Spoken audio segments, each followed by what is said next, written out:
without the bearing. It just shows what it's all about.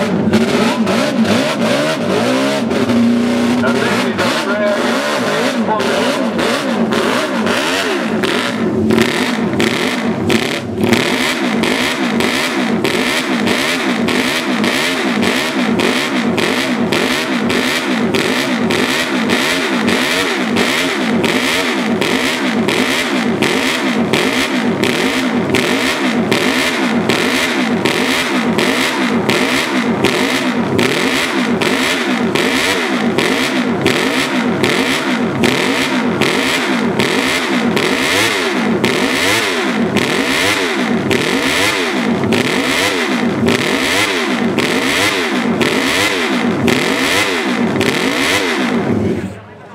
What about that?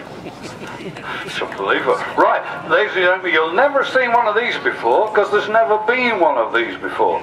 Tell us about the concept for it, why you did it, because you're known for building replica Honda 4s. So tell us about the Yamaha.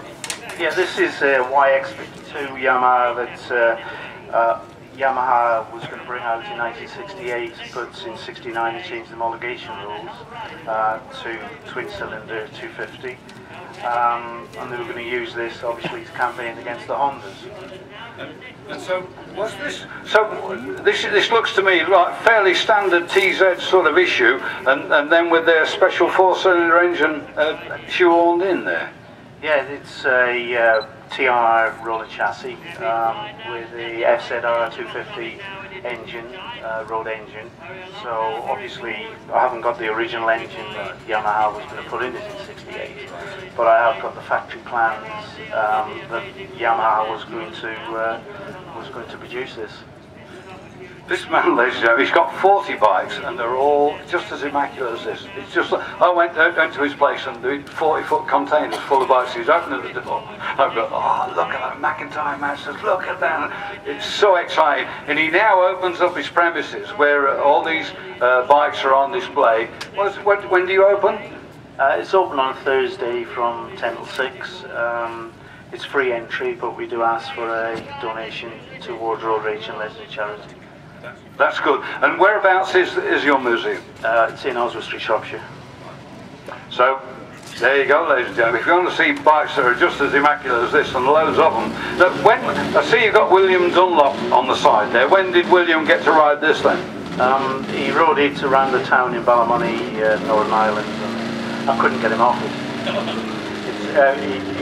He just said it's an absolutely fantastic thing. Yeah. Well, it's wonderful. And the other thing, just while we're here, I want to just say a word about this, which I think is wonderful. And being an ex-sidecar bloke, when they roll over, you know you're in trouble. And what they're doing is Phil's raising money by Julian Ryder interviewing Foggy and Jamie Whittam, so you're bound to have a cracking night. Tell us about it. And what's the proceeds going to? Yeah, the proceeds are going to Nick Crow and Mark Cox, obviously got injured at CT. So this is our 5th year that we're doing the charity. So please, tickets go on sale 1st December, £20 each. We want to raise a lot of money because they really need rehabilitation, Mark and Nick. Right. Now, one of them's going to, is it Mick he's going to be racing again? And you were saying to me that he's going to have like a hand and socket thing that he's going to stick his amputated at. I just don't understand it. Well, he took his arm there and he's going to have a socket which is going to be based as part of the handlebar, and let's go racing. Yeah.